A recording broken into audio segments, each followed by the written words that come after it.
त्रैगुण्यवर्जितमजं विभुमाद्यमीशं वन्दे भवज्ञमपरासरसिद्ध्यवन्द्यम् अपादमौलिपर्यन्तं गुरूणासकं स्मरेत् तेन विज्ञाः प्रणश्यन्ते सिद्ध्यन्ति च मनोरथाः अस्मद्गुरुसमारम्भां टीकाकृत्पादमध्यमां श्रीमदाचार्यपर्यन्तां वन्दे गुरुपरम्पराम् सत्याविघ्नकराब्जोक्तान् पञ्चाशद्वर्षपूजकान् सत्यप्रमोदतीर्थायान् नौमिन्यायसुधारकान् बन्धुस्तं गुरुदत्तदैवतमदे तत्पादमन्देरुहं प्राप्तं मां परिपालयेत् सततं याचे निबद्धाञ्जले चित्तं मद्गुणदोषचिन्तनविलोलनं मम कृता सत्यात्माच्च गुरोर्पदं हरिफलं कालमे सद्गतिः एतेषमनुसत्पादा देवा सम्प्राप्तवैभवान् यादवार्यां वरसुतान् टीकाकारान् वयं नमः पृथ्वीमण्डलमध्यस्था पूर्णबोधमकामदा वैष्णवा वैष्णवहृदये तां नमस्ते गुरुन् नमः श्रीगुरुभ्यो नमः हरिः ओम् पूर्ववृत्तान्तमनु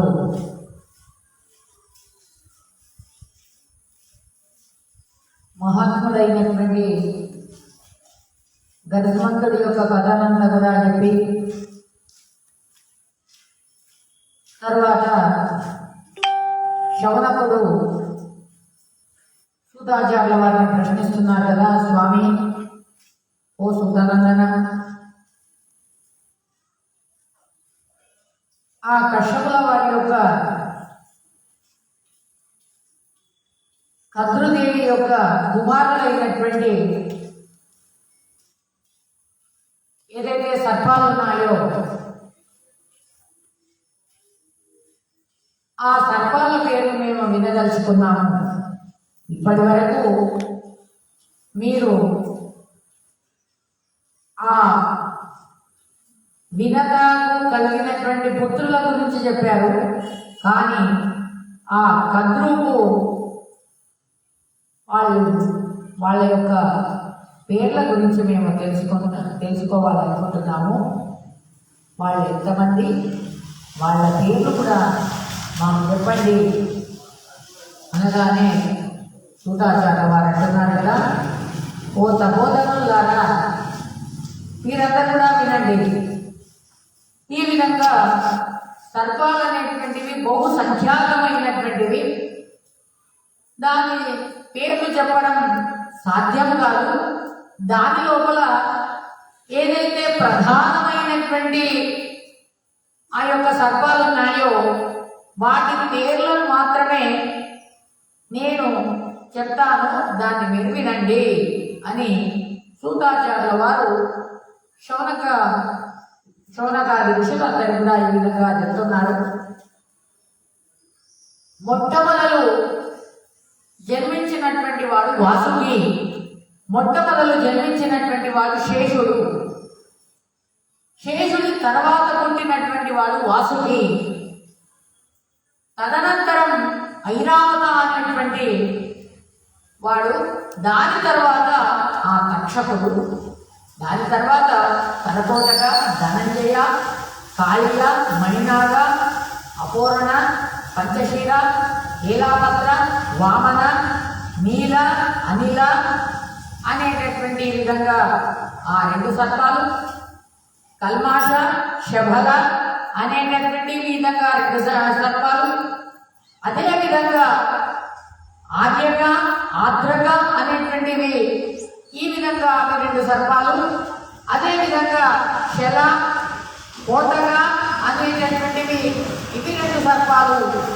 అదేవిధంగా సుమన, దది, మూగ, విమల పిండక, విమల పిండక, బాలశిక అనేటటువంటివి, ఆప్త, కోటనక, శంఖపాల, శిఖి, నిష్ఠూరక, ఏమగృహ, నౌష, పింగళ, బాహ్యకండ, అస్థిభంగ, ముద్గర పిండ, కంబళ, అశ్వతర, కాళికోట, వృత్త మరియు సంవృత్త అనే అయినటువంటివి ఇవి రెండు సర్పాలు, ఇవి రెండు పద్మజాతికి చెందినటువంటివి అని ఈ విధంగా చెప్పి తర్వాత శంకనక, కూష్మాండ, కర్పక, క్షేమక, మహానాగ, పాండరక, కరవీర, పుష్పతంత్ర, ఏలక, బిల్వపిండక, మూషిక,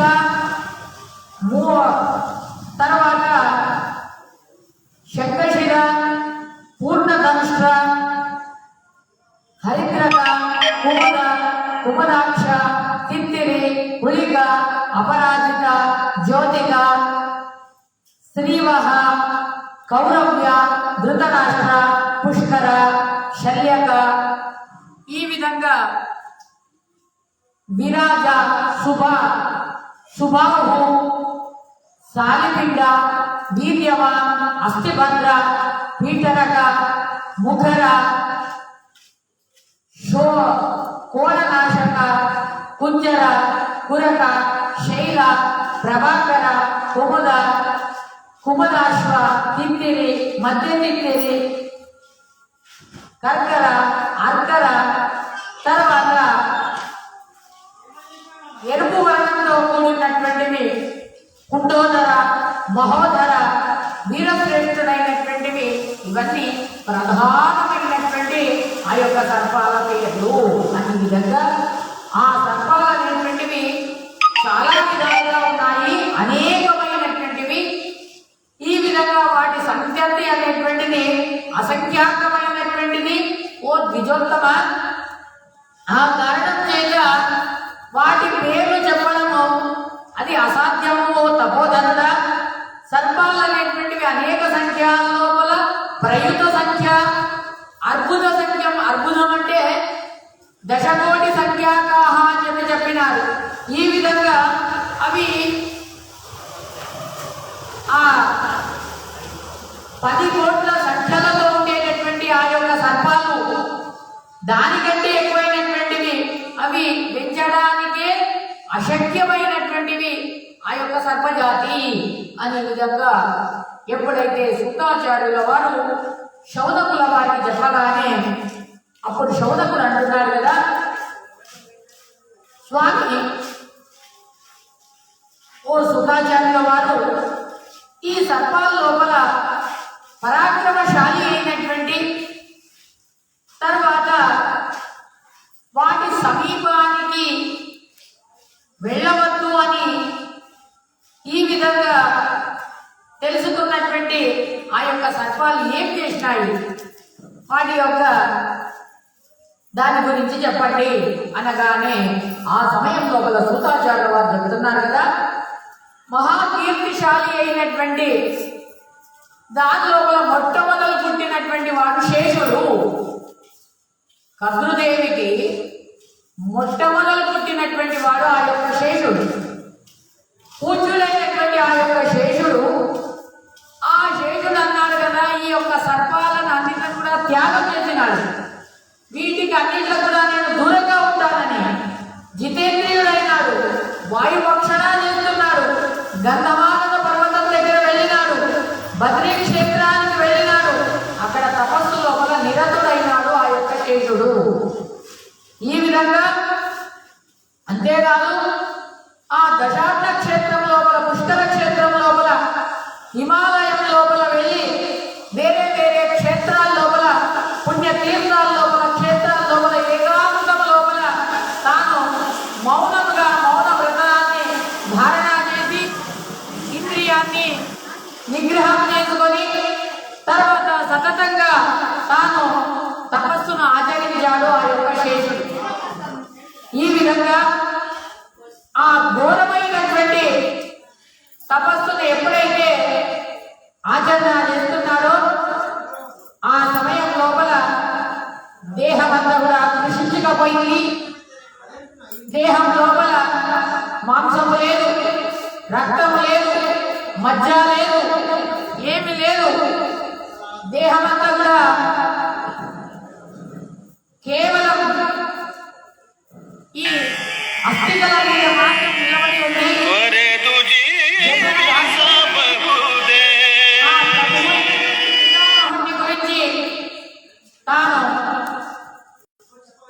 తపస్సు చేస్తున్నాడు.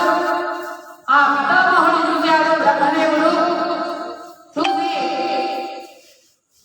ఆ శేషుడి దగ్గరికి వచ్చి అంటున్నాడు కదా, శేష ఏం చేస్తున్నావు నువ్వు అని, ఈ విధంగా అని, నీ యొక్క తపస్సుకు నేను మెచ్చినాను.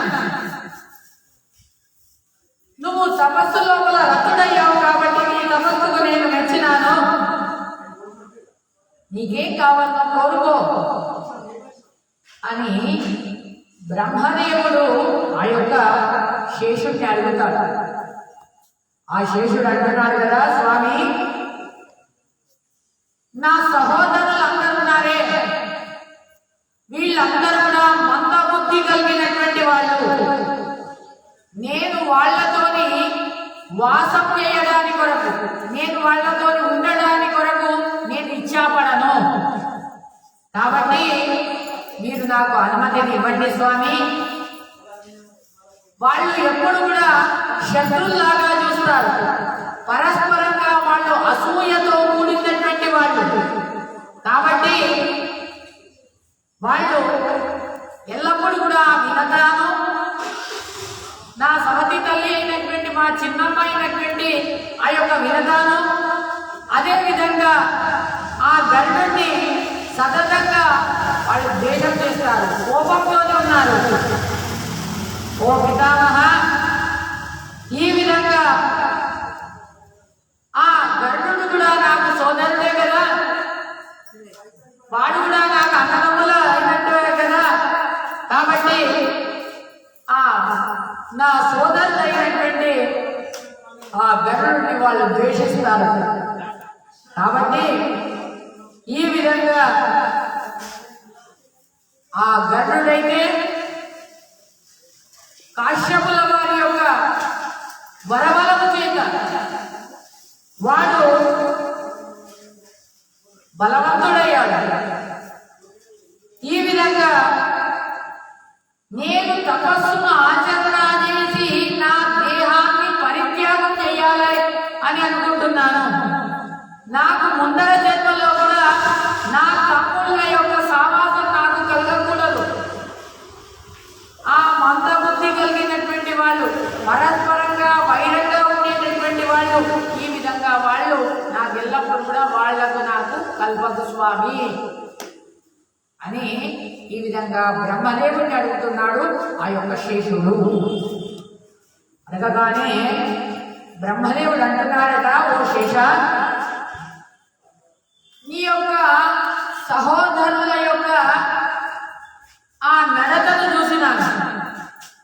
ఆ తల్లి అయినటువంటి ఆ వినతాదేవి ఏమి అపరాధం చెయ్యకున్నా కానీ కూడా వాళ్ళ మీద ఈ విధంగా కోపంతో ఉన్నారు వాళ్ళందరూ. ఈ విధంగా వాళ్లకు పెద్దలైనటువంటి భయమే ప్రాప్తమైంది. ఓ భుజంగమా, ఓ పన్నగ శ్రేష్టమా, వినవయ్యా, ఈ విధంగా నీ సోదరుల వల్ల నీకెల్లప్పుడు కూడా భయం కలగదు అని అంటున్నాడు. ఈ మహాఘోరమైనటువంటి ఆ యొక్క వాళ్ళు నీ తల్లి వాళ్లకు శపించింది, జన్మేజయుడి యొక్క యాగం లోపల వీళ్ళందరూ కూడా భస్మీభూతం కాని అని. నేను దాన్ని అనుమోదించినాను. కాబట్టి నీకేం వరం కావాలో కోరుకో. నువ్వు ఎల్లప్పుడూ కూడా ధర్మంలో వల్లే రతుడవు కావాలి. నీ మనస్సు ఎల్లప్పుడూ కూడా ధర్మంలో వల్లే ఉండాలి అని అనగానే శేషుడు అంటున్నాడు కదా, ఓ ప్రభు, నా బుద్ధి ఎల్లప్పుడూ కూడా ధర్మంలోనే ఉండేటట్టు, భగవంతుడి అందే నిష్ఠ ఉండేటట్టు, తపస్సులో ఉండేటట్టు నన్ను చెయ్యి స్వామి, నేను సంతోషుడనైతాను అని అన్నాడు. ఈ విధంగా అనగానే బ్రహ్మదేవుడు అంటున్నాడు కదా, ఓ శేష, ఈ విధంగా నేను నీ యొక్క ఇంద్రియాలను నువ్వు నిగ్రహం చేసి ఈ విధంగా అంటున్నావు కాబట్టి నీకు భగవంతుని యందు నిష్ఠ ఉంది, భక్తి ఉంది. కాబట్టి నేను ప్రసన్నుడనయ్యాను, సంతోషుడనయ్యాను. నా ఆదేశం ప్రకారంగా నువ్వు ఈ ప్రజలందరికీ కూడా ఒక హితకరమైనటువంటి కార్యాలు చెయ్యు అని అంటున్నాడు బ్రహ్మదేవుడు. ఏమి ఆ హితకరమైనటువంటి కార్యం అంటే, ఓ శేష, ఈ భూమి పైన అనేకమైనటువంటి పర్వతాలున్నాయి, అనేకమైనటువంటి చెట్లున్నాయి, అనేకమైనటువంటి నదులున్నాయి, అనేకమైనటువంటి సాగరాలున్నాయి, అనేకమైనటువంటి పట్టణాలున్నాయి. ఈ పట్టణాలు, సాగరాలు, కాననాలతో కూడినటువంటి ఈ యొక్క భూమి ఇది వణుకుతూ ఉంది, కదులుతూ ఉంది. కాబట్టి ఈ భూమిని స్థిరంగా ఉంచు, ఎక్కడ కూడా కదలకుండా చెయ్యు. కాబట్టి ఈ భూమిని నువ్వు నీ పడగ మీద పెట్టుకో అని ఈ విధంగా బ్రహ్మదేవుడు శేషుడికి చెప్తున్నాడు. చెప్పగానే శేషుడు అంటున్నాడు కదా, స్వామి, నువ్వు చెప్పినటువంటి ప్రకారంగా నేను ఈ భూమిని ధారణ చేస్తాను. ఓ భువనవతి, ఓ మహిమతి, ఓ జగత్పతి, నేను దీన్ని ధారణ చేస్తాను. దీన్ని అటు ఇటు చలనం కాకుండా చేస్తాను. నా శిరస్సు పైన దాన్ని ధారణ చేస్తాను. కానీ నా శిరస్సు పైన ఆ భూమిని పెట్టు అని అడుగుతున్నాడట శేషుడు. బ్రహ్మదేవుడిని అడుగుతున్నాడు, ఆ భూమిని తీసి నా శిరస్సు మీద పెట్టు అని అడుగుతున్నాడు. అడగగానే బ్రహ్మదేవుడు అంటున్నాడట, ఓ భుజంగమా, వినవయ్యా, ఈ భూమి కింద నువ్వు వెళ్ళు, భూదేవి నీకు స్థలం ఇస్తుంది. ఎప్పుడైతే నేను చెప్పినాను అప్పుడు నువ్వు వెళ్ళు. భూమి లోపల వెళ్ళగానే ఆ భూదేవి నీకు స్థలం ఇస్తుంది. లోపల పాతాళానికి వెళ్ళు. పాతాళానికి వెళ్ళి అక్కడ నువ్వు పడగ దిగు. పడగ దించి ఆ పడగ మీద ఈ భూమిని నువ్వు నీ పడగ మీద పెట్టుకో అని ఈ విధంగా ఎప్పుడైతే చెప్పగానే, ఇది అతి ప్రియమైనటువంటి కార్యం, భగవంతుడికి చాలా ఇష్టమైనటువంటి కార్యం. ఓ నాగోత్తమ, ఈ విధంగా ఆ ధర్మదేవుడైనటువంటి జేయుడు అలాగే ఈ ప్రజలందరికీ కూడా భోజ్యమైనటువంటి, భోగమైనటువంటి ఒక్కొక్క అంశాలను తీసుకొని తాను ధారణ చేసి, ఇంద్రుడు ఏ విధంగానైతే భోగాంశాలను తీసుకొని జగత్తును ధారణ చేస్తాడో అదే విధంగా నువ్వు కూడా దాంట్లోకెళ్ళి భోగాంశాలకెళ్ళి ఒక్కొక్క దాన్ని తీసుకొని ఈ భూమిని నీ శిరస్సు పైన పెట్టుకొని ధారణ చెయ్యు అని ఎప్పుడైతే చెప్పగానే శేషుడు అన్నాడట, స్వామి, అలాగే గాని ఈ భూమిని నేను నా శిరస్సు పైన ధారణ చేస్తాను. ఇది భగవంతుడి యొక్క ఆజ్ఞ. మీరు ఆజ్ఞాపించారంటే, బ్రహ్మదేవుడు ఆజ్ఞాపించారంటే ఇది బ్రహ్మవాక్కు, భగవంతుడి యొక్క వాక్యే అని అన్నాడు. అదేవిధంగా తాను ఆ భూమి లోపల వెళ్తున్నాడు. ఆ సర్పజాతి లోపల మొట్టమొదలు పుట్టినటువంటి ఆ యొక్క ఆదిశేషుడు తాను ఆ సముద్రం లోపలికి వెళ్తున్నాడు. భూమి కిందికి వెళ్ళినాడు.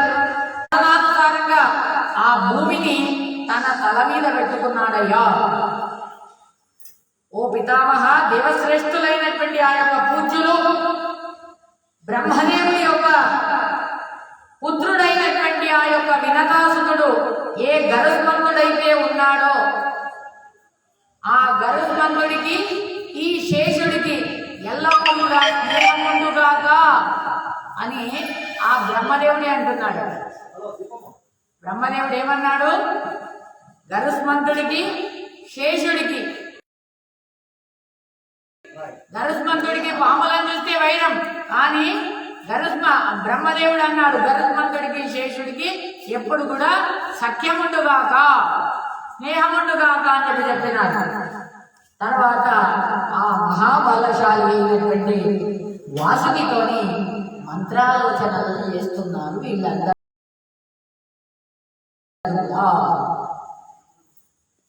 ఈ విధంగా మనం ఈ ఏదైతే ఆ పరీక్షిత్తు మహారాజు గారి యొక్క కుమారుడైనటువంటి జన్మేజయుడు సర్పయాగం చేస్తాడు కదా, ఆ సర్పయాగం నుండి బయట ఎట్లా పడాలి అని విచారం చేస్తున్నారు. అందరూ కూర్చొని వాసుకి మొదలైనటువంటి వాళ్ళందరూ కూర్చొని సుతాచార్య వారు అంటున్నారట, తల్లి శాపం అయితే ఇచ్చింది. తల్లి శాపం ఏమిచ్చింది? మీరందరూ కూడా అగ్ని లోపల ఆహుతి కండి అని. ఈ విధంగా అందరూ చింత చేస్తున్నారు. ఆ సమయం లోపల ఐరావత అనేటువంటి ఒక పాము వచ్చిందట. అది ధర్మం లోపల పరాయణురాలైనటువంటి వాళ్ళు.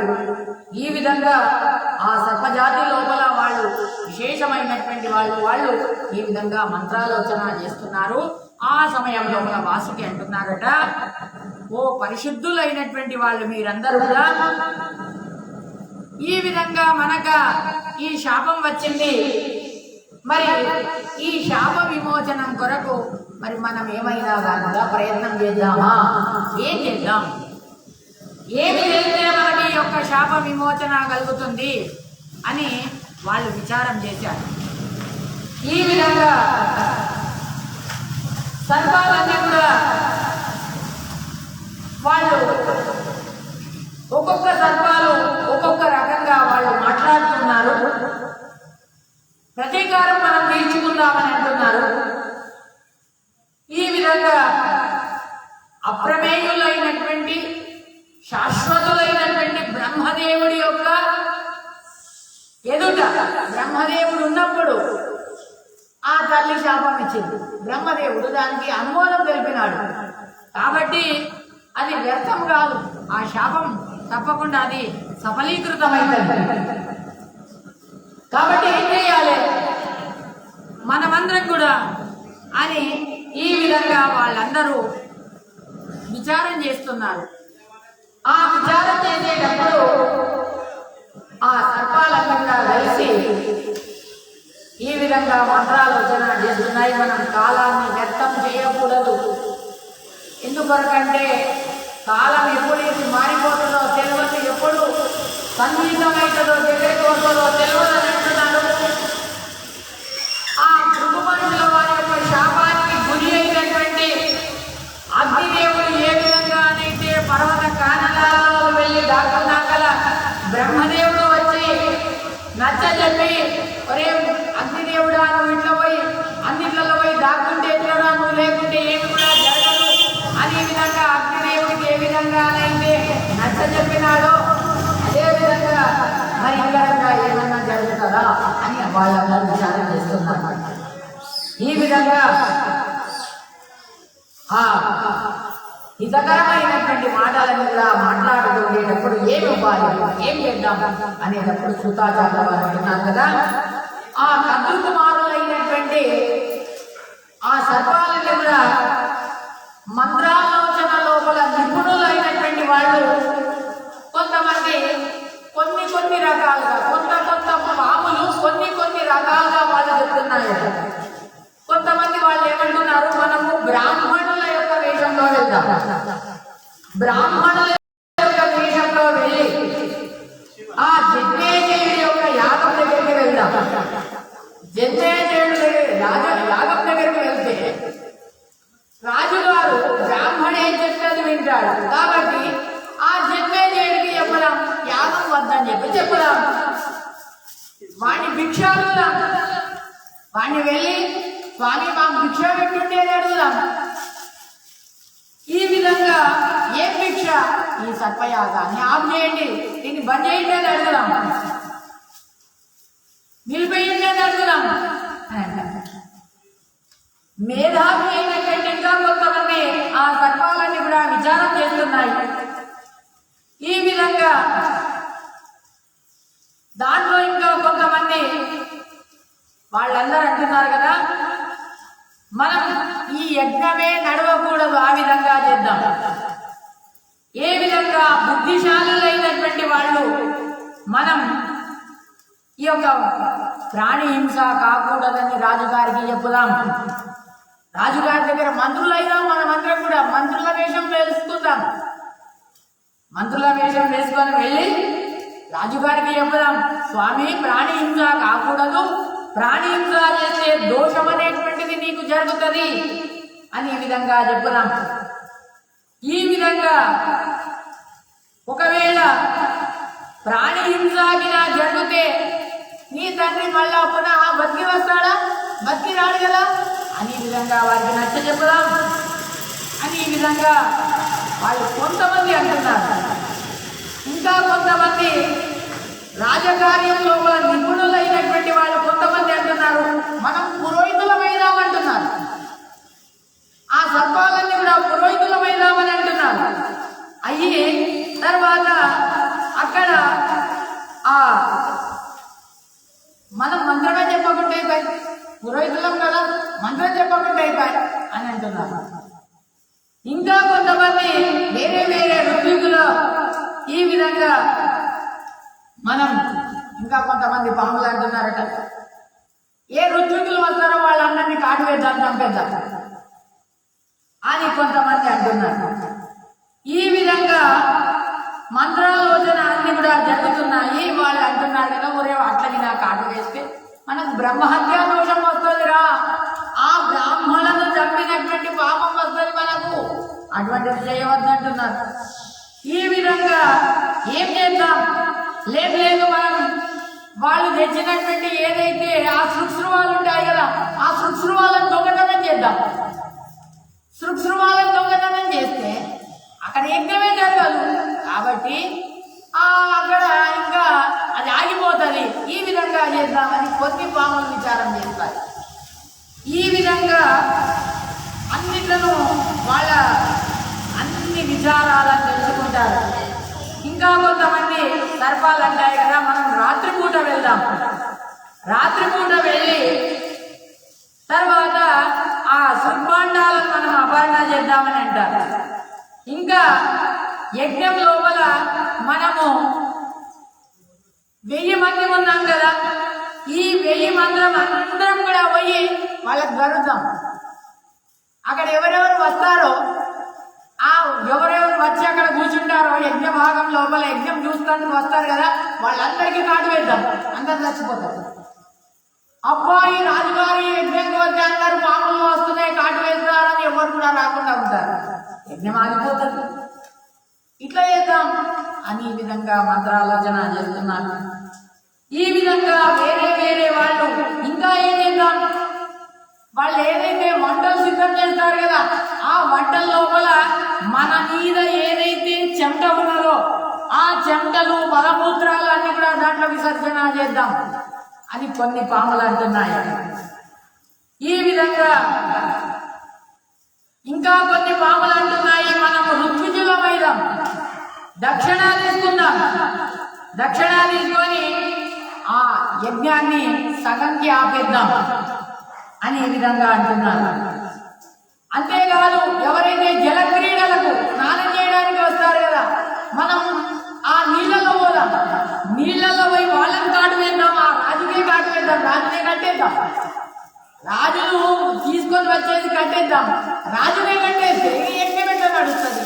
కాబట్టి ఈ విధంగా ఆ పని చేద్దాం అని ఈ విధంగా దుష్ట బుద్ధితో ఉండేటటువంటి పాములన్నీ కూడా ఈ విధంగా మాట్లాడుతుండేటప్పుడు అప్పుడు ఆ యొక్క వాసుకి అన్నాడట, ఒరే సర్పాలారా, మీరు ఈ విధంగా దుష్ట బుద్ధితో మాట్లాడుతున్నారు కదరా, ఇది మనకు శోభాయమానం కాదు అని అన్నారు. ఇది శోభాయమానమైనటువంటి పని కాదు. మనం అదే మీ అందరినీ కూడా రక్షించాలి, ఆ జవాబారి నా మీద ఉన్నది. నేను పెద్దవాడిని, పెద్దవాడు శేషుడు వాడు వెళ్ళిపోయాడు, వాడి తర్వాత పెద్దవాడిని నేనే, కాబట్టి మీ అందరినీ రక్షణ చేయాలి, రక్షణ చేసేటటువంటి బాధ్యత ఇప్పుడు నా మీద ఉంది. కాబట్టి నేనేం చెయ్యాలి అని తాను విచారం చేస్తున్నాడు. ఆ విచారం చేస్తున్నటువంటి సమయం లోపల ఈ విధంగా ఏలాపత్ర అనేటువంటి ఇంకొక పాము, ఆ పాము అది సాత్వికమైనటువంటిది. అది ఈ విధంగా మాట్లాడుతుంది. ఏమనంటే, ఈ యజ్ఞమే నడవకూడదు అనంటే పాండు వంశం లోపల పుట్టినటువంటి ఈ యొక్క జన్మేజయుడు వాడా మృతుడు కాదు, దీంట్లో సంశయమే లేదు. ఓ రాజా, ఆ పాములందరికీ రాజు ఎవరు? వాసుకి. ఓ రాజా, ఈ విధంగా మనం దైవానికి విరుద్ధంగా వెళ్ళకూడదు, దైవానికి విరుద్ధంగా వెళ్ళకూడదు. పురుష ప్రయత్నం మనం చేయకూడదు. మన ప్రయత్నం చంపడం, చీరడం, కాటు వేయడం, చుట్బాండాలను ఎత్తుకపోవడం, ఇవన్నీ కూడా ధర్మం. కాబట్టి ఇది దైవానికి విరుద్ధమైనటువంటిది. మనమందరం కూడా ఆ దైవాన్ని ఆశ్రయించాలి. అప్పుడే మనకు శ్రేష్టమైనటువంటి గతి వస్తుంది అని అన్నారు. ఓ పన్నగ శ్రేష్టమా, ఏం చెయ్యాలి, ఏ దేవుణ్ణి మనం ఆశ్రయించాలి అని ఈ విధంగా అన్నప్పుడు, నేను నా తల్లి ఇచ్చినటువంటి శాపాన్ని, నా తల్లి శాపం ఇచ్చేటప్పుడు నేను ఎక్కడ ఉన్నానంటే నా తల్లి తొడల మీద పడుకొని ఉన్నా. నా తల్లి తొడ మీద పడుకొని ఉండేటప్పుడు అది బ్రహ్మదేవుడు అక్కడ నిలబడి ఉన్నాడు. నేను చూస్తుండగానే నేను తల్లి తొడ మీద ఉన్నప్పుడు, నా తల్లి శాపం ఇస్తున్నప్పుడు బ్రహ్మదేవుడు అక్కడే ఉన్నాడు. అప్పుడు ఘాబెరాతోని తల్లి తొడ మీదకి వెళ్ళి కింద పడిపోయినా. అప్పుడు ఆ దితీదేవి చాలా క్రూరముతోని ఈ విధంగా మాటలాడుతున్నది. ఓ దేవా, దేవతలందరూ కూడా అంటున్నారు కదా, దేవదేవుడైనటువంటి ఓ బ్రహ్మదేవుడా, ఈ కద్రు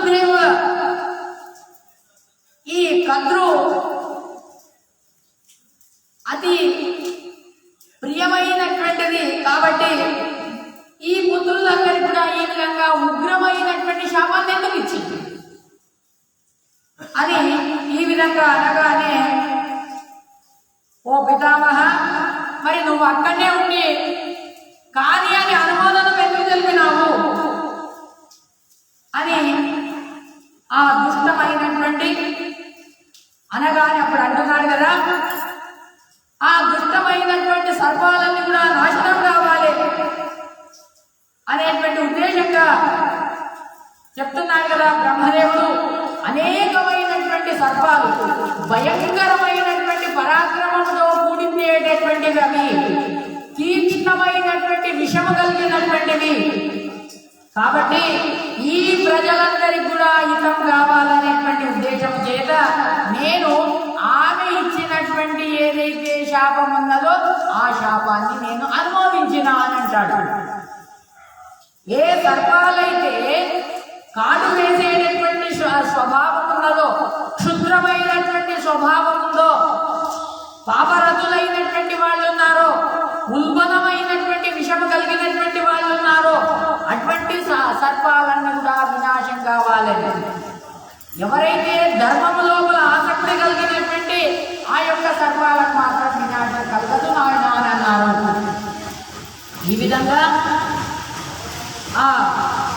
మరి శాపమోచన దాని గురించి చెప్తున్నారు. యాయావ్రతం లోపల యాయావర కులం లోపల జన్మించినటువంటి వాళ్ళు, మేధావి అయినటువంటి వాళ్ళు, జరత్కారుడు అనేటువంటి వాడు ఒక పెద్ద ఋషి. ఆయన తేజో సంపన్నుడైనటువంటి వాడు, జితేంద్రియుడు, ప్రఖ్యాతుడైనటువంటి వాడు. ఆ జరత్కారుడు మహా తపస్వి అయినటువంటి వాడు. ఆ జరత్కారుడికి ఆస్తికుడు అనేటువంటి ఆ కుమారుడు కలుగుతాడు నాయన. యొక్క యజ్ఞము ఇది ఆగిపోతుంది అని వాళ్ళకి అప్పుడు ఈ సర్పాలకన్నింటిలో కూడా శాప విమోచనం అవుతుంది అని చెప్పారు. దేవతలందరూ కూడా అడుగుతున్నారు కదా, ఓ బ్రహ్మదేవుడా, మహాతపస్వి అయినటువంటి వాడు, శ్రేష్టమైనటువంటి వాడు, వీర్యవంతులైనటువంటి వాడు ఆ జరత్కారుడు ఆయన యొక్క పత్ని లోపల ఏ విధంగా తాను పిల్లలను అన్నాడు, ఆయన యొక్క పత్ని పేరేమి, దాని గురించి అంతా కూడా చెప్పండి అని అడగగానే బ్రహ్మదేవుడు అంటున్నాడు కదా, ఓ ద్విజశ్రేష్ఠుడైనటువంటి బ్రాహ్మణోత్తములారా వినండి. ఈ విధంగా జరత్కారు తన పేరుతో ఉండేటటువంటిదే జరత్కారు అనేటువంటి ఇంకొక అమ్మాయిని తాను వివాహం ఆడతాడు. సమర్థుడైనటువంటి ఒక పిల్లని కంటాడయ్యా అని ఈ విధంగా ఎప్పుడైతే చెప్పగానే ఏలాపత్రుడు అంటున్నాడు, దేవతలందరూ కూడా బ్రహ్మదేవుని గురించి అదే విధంగా కానీ అని చెప్పినారు. ఈ విధంగా ఆ సమయం లోపల అక్కడ వాసుకి అంటున్నాడు కదా, అయ్యో నా చెల్లెలి పేరే జరత్కారు అని అంటున్నాడు. ఈ విధంగా నా చెల్లెల్నే నేను వాడికి దానం ఇస్తా, నేను వాడికి దానం ఇస్తే దాని లోపల పుట్టేటటువంటి వాడే నాకు ఈ విధంగా శాప విమోచనమైతుంది అని అనుకున్నాడు. ఈ విధంగా నేను భిక్షారూపకంగా ఇస్తానని అనుకున్నాడు. ఈ విధంగా సూతాచార్యుల వారు అంటున్నారు కదా, ఓ బ్రాహ్మణుడా, ఆ ఏలాపత్రుడి యొక్క మాటలను విని నాగాలన్నీ కూడా, రాములన్నింటిలో కూడా చాలా సంతోషమైందట. చాలా బాగుందే అన్న మంచిదే చెప్పిండే, మంచి విషయం చెప్పిండే అన్న కూడా ప్రశంస చేస్తున్నారట.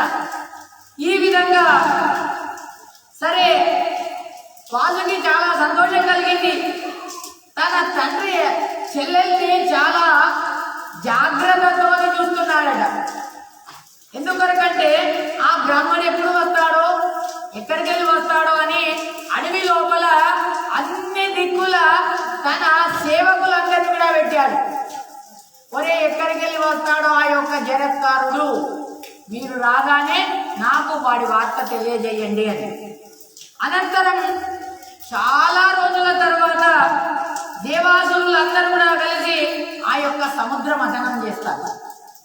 ఆ సముద్ర మథనం చేసినప్పుడు ఈ యొక్క వాసుకిని తాను పాములాగా వాడుకుంటాడు. పాములాగా వాడుకొని సముద్ర మథనం లోపల ఆ యొక్క ఈ కార్యమంతా కూడా ముగుస్తుంది. పూజ్యుడైనటువంటి ఆ యొక్క వాసికి తల్లి యొక్క శాపం ఇలా ఉంది అని చాలా మనస్సు లోపల కిందుడైతాడు. ఏం చేయాలో తెలియడం లేదు. మనస్సు లోపల బాణంలాగా నాటింది ఆ యొక్క దుఃఖం అనేటువంటిది. దాన్ని ఏ విధంగా దూరం చేసుకోవాలి తోచడం లేదు. తల్లి యొక్క శాపం, ఆ శాపానికి భయపడుతున్నాడు. బ్రహ్మదేవుడు అంటున్నాడు కదా, ఈ విధంగా మీరేమి చింత చేయకండి, శాప విమోచనం జరుగుతుంది అని చెప్పినారు.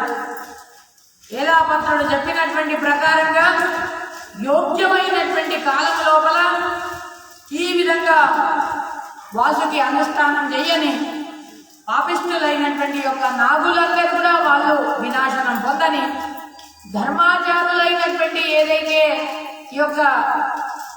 ఈ పాములు ఉన్నాయో అవన్నీ కూడా సంరక్షింపబడని అని ఈ విధంగా అనగానే ఆ జరత్కారుడు బ్రాహ్మణుడు రూపం లోపల ఉత్పన్నుడైతాడు. ఉగ్రమైనటువంటి తపస్సు లోపల నిరతుడైనటువంటి వారి యోగ్యమైనటువంటి కాలం లోపల ఆ వాసుకి దగ్గరికి వచ్చి తర్వాత తన చెల్లెలైనటువంటి జరత్కారును తాను స్వీకరిస్తాడు అనే విధంగా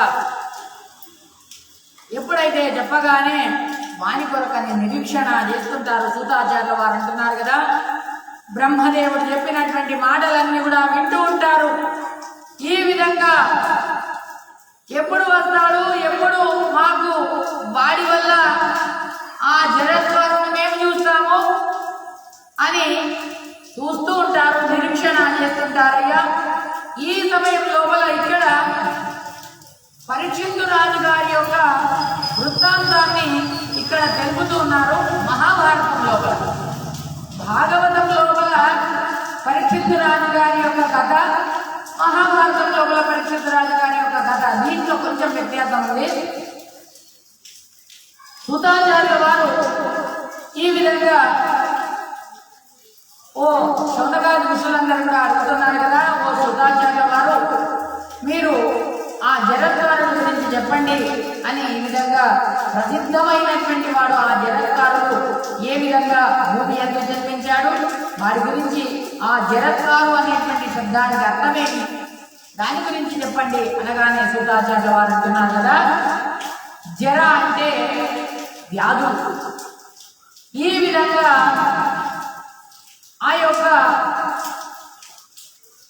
దాన్ని నాశనం చేసేటటువంటి కాదంటే నాశనం చేసేటటువంటి వాడు, దారుణమైనటువంటి వ్యాధులు లేనటువంటి వాడు. జరద్వారుడికి ఏ విధమైనటువంటి వ్యాధులు లేవు, అటువంటి శరీరాన్ని కలిగినటువంటి వాడు, మేధావి అయినటువంటి వాడు, ఈ విధంగా ధర్మాత్ముడైనటువంటి వాడు, ఉగ్ర తపస్సును చేసినటువంటి వాడు, ప్రతిరోజు కూడా అగ్నిహోత్రాన్ని పెట్టుకున్నటువంటి వాడు, ఈ విధంగా శ్రేష్ఠ వ్రతధారి అయినటువంటి ఆ ఋషి అయినటువంటి మేధావి అయినటువంటి ఆ జరద్వారు తపస్సు లోపల నిరతుడై బహుకాల పర్యంతరం తాను ఉన్నాడు, ఊర్ధ్వరేతస్సుడైనాడు. తర్వాత ఒకనాటి సమయం లోపల తాను సంచారం చేస్తూ ఉన్నాడు. ఈ విధంగా చేస్తూ ఉండగానే ఒకసారి ఆ కౌరవ వంశం లోపల వచ్చినటువంటి పరీక్షిత్తు రాజు అనేటువంటి వాడు ప్రఖ్యాతుడైనటువంటి రాజు. పాండవులాగా పాండు మహారాజు గారికి ఎంత బలమో అంత బలం, శ్రేష్ఠుడైనటువంటి వాడు, శ్రేష్టమైనటువంటి ధనస్సును తీసుకొని తాను యుద్ధానికని అక్కడ అడవి లోపల వచ్చినాడు. వాడు తన ప్రపితామహ అయినటువంటి పాండు మహారాజు గారు ఏ విధంగానైతే వేట చేసినారో అదే విధంగా వేట చేసి అనేకమైనటువంటి జింకలను, పందులను, తర్వాత పులులను, అడవి పందులను అన్నింటిని కూడా చెప్పి వన్యప్రాణులను అన్నింటిని కూడా క్రూరమైనటువంటి వన్యప్రాణులను సంహారం చేసేటటువంటి వాడు.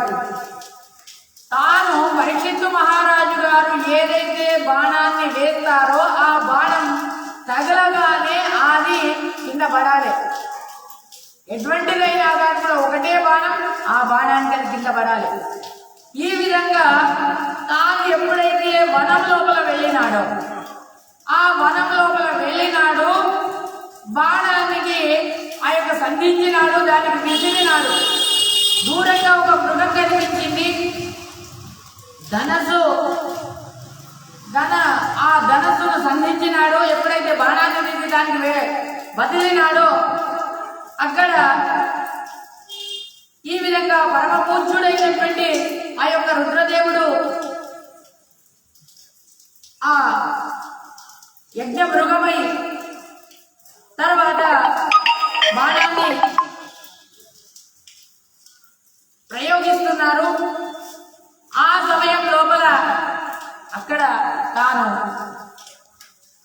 ఎప్పుడైతే బాణం వెళ్ళి తాకిందో అది పరిగెత్తుకుంటూ వెళ్ళింది, అది చనిపోలే.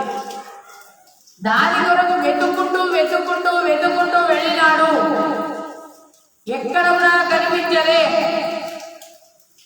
ఈ విధంగా అక్కడ ఒక అపూర్వమైనటువంటి ఘటన జరిగిందని చెప్పినారు. ఈ విధంగా చాలా దాహం వేస్తుంది రాజుగారికి. తర్వాత ఆ రాజుగారు అక్కడ చూశారు గోవుల యొక్క సంచార ప్రదేశము. తర్వాత అక్కడ ఒక ఋషుల యొక్క ఆశ్రమం కనిపిస్తుంది. ఆ ఋషుల వారి యొక్క ఆశ్రమం దగ్గరికి వచ్చారు. సమీపం దగ్గరికి వచ్చేసి తర్వాత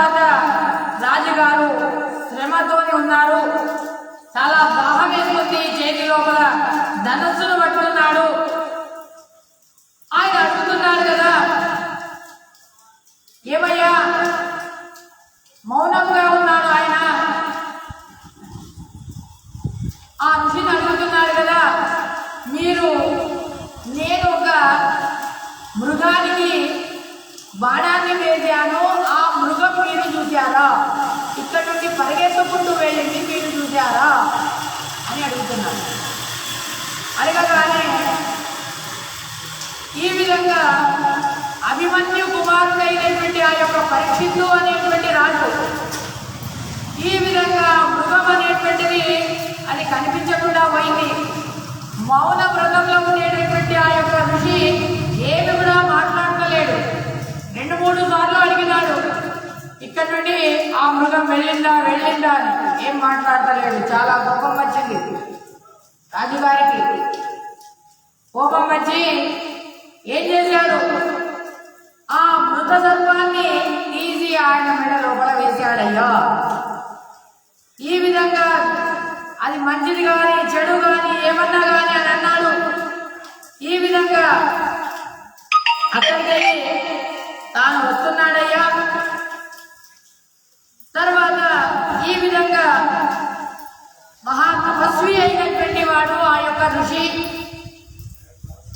ఈ విధంగా ఋషి యొక్క కుమారుడు ఒకసారి ఆయన కుమారుడు శృంగి అనేటువంటి వాడు, ఆ శృంగి కృష అనేటువంటి వాళ్ళు ఇద్దరు స్నేహితులు. ఒకసారి వాళ్ళిద్దరు కూడా కృష్ణాంజనం కొరకు కొట్లాడుతున్నారు. ఇది నాది కృష్ణాంజనం అని.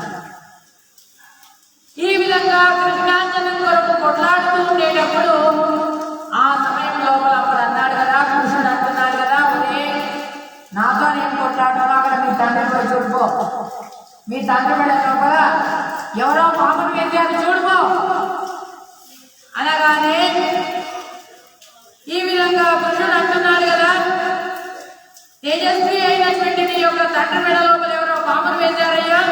ఏ శృంగి నువ్వు అహంకారంతో ఉన్నావే, నువ్వు బ్రహ్మజ్ఞాని అయినటువంటి వాడివి, తపస్సు అయినటువంటి వాడివి, ఋషికుమారుడు అయినటువంటి వాడివి. ఈ విధంగా నన్ను తిట్టకు, నా మనస్సును బాధించకు, నాకు ప్రత్యుత్తరం ఇవ్వకు అని ఈ విధంగా అనగానే ఆ సమయం లోపల ఆ పౌరుషుడు ఎవరు ఈ విధంగా గర్వంతో మాట్లాడుతున్నాడు. ఈ విధంగా సుధాచార్య వారు అంటున్నారు కదా, దాన్ని విని కోపం ఇంకా పెరిగిపోయింది ఆ శృంగికి. తాను కాళ్ళు చేతులు కడుక్కున్నాడు, కోపంతోని ఆచమనం చేశాడు.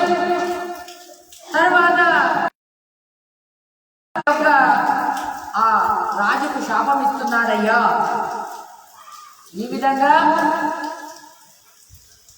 ఎవరు వేశారో తెలుసా, ఒక రాజు వేశాడయ్యా. ఆ రాజుకి తండ్రి మెడ లోపల ఆ మృత సర్పాన్ని వేశారయ్యా అనగానే శృంగి అంటున్నారు కదా, నా తండ్రి ఏమి అపరాధం చేయకుండా కూడా ఈ విధంగా పామును వేశాడే, నేను వాడికి సరి అయినటువంటి శిక్షలు ఇస్తాను చూడు అని అన్నాడు.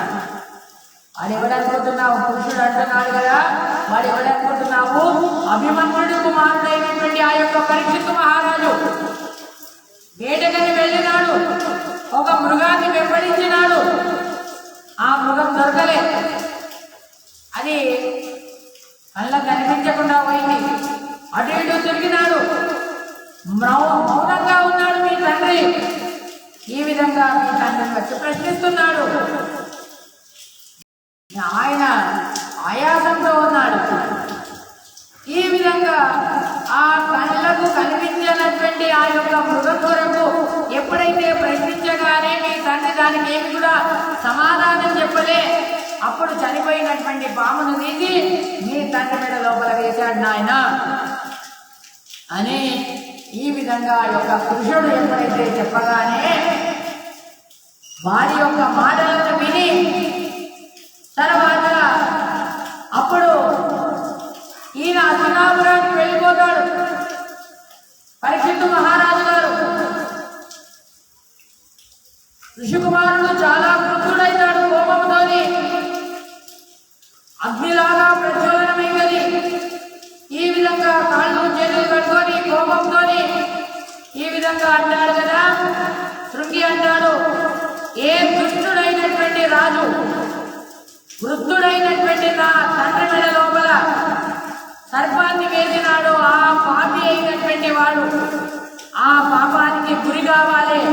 క్రూరమైనటువంటి పండగ శ్రేష్టమైనటువంటి ఆ తక్షకుడి వల్ల 7 రోజులలో వాడు మరణం పొందుగాక. ఈ కురు వంశానికి వారికి అపకీర్తి రాని అనే విధంగా ఎప్పుడైతే శాపం ఇవ్వగానే సుతాచార్య వారు అంటున్నారు కదా, ఈ విధంగా కోపావిష్ఠుడైనటువంటి వాడు తాను ఒక్కసారి తండ్రి దగ్గరికి వెళ్ళినాడు. తండ్రి దగ్గరికి వెళ్ళి తండ్రి మెడలో ఉండేటటువంటి పాపను చూసి గొల్లుమని ఎత్తినాడు. ఆ తండ్రి అంటున్నాడు కదా, శృంగి ఏం చేసినావురా? స్వామి నీ మెడ లోపల ఎవరైతే పాపం వేశారో వాళ్ళకి నేను శాపం ఇచ్చాను. ఎవరనుకుంటున్నావురా? వాళ్ళు వాళ్ళ వల్లనే మనం జపము తపము అనుష్ఠానము చేసి ఈ విధంగా ఉంటున్నాము. వాళ్ళకేమి శాపం ఇచ్చినావురా? అపక్వ బుద్ధి, ఇంకా నీ బుద్ధే పక్వం కాలేదు. కాబట్టి నువ్వు ఈ విధంగా ఏమి చేస్తాడో చేసుకొని చెప్పండి అనే విధంగా ఎప్పుడైతే చెప్పగానే ఆ ప్రకారంగా ఆ రాజుగారికి వెళ్ళి పరీక్షిత్తు రాజుగారికి వెళ్ళి చెప్తారు కదా, రాజా నువ్వు ఆ శిష్యుడి ద్వారా చెప్పంపుతారు. ఆ శిష్యుడు వెళ్ళి కృష్ణుడు వెళ్ళి చెప్తాడు కదా, నీకు ఆ పరీక్షిత్తు మహారాజు గారు పరీక్షిత్తు రాజు గారికి వెళ్ళి చెప్తారు కదా, శమికుల వారి యొక్క కుమారుడైనటువంటి శృంగి శాపం ఇచ్చాడు. 7 రోజులలో నీకు తక్షకుడి వల్ల మరణం కలుగుతుంది. ఏం సాధన చేసుకుంటావో చేసుకో అనగానే తాను త్యక్త నిగ్రహ త్యక్త భోగ అన్నిట్లను కూడా వదిలేసి తాను అడవికి వెళ్తాడనేటువంటి దాన్ని ఈ విధంగా చెప్పారు. ఇది శ్రీమన్ మహాభారతే శతసాత్వికాయాం సంహితాయాం ఆదిపర్వణి షట్త్రింశోऽధ్యాయः ఆస్తిక పర్వణి 14 శ్రీకృష్ణ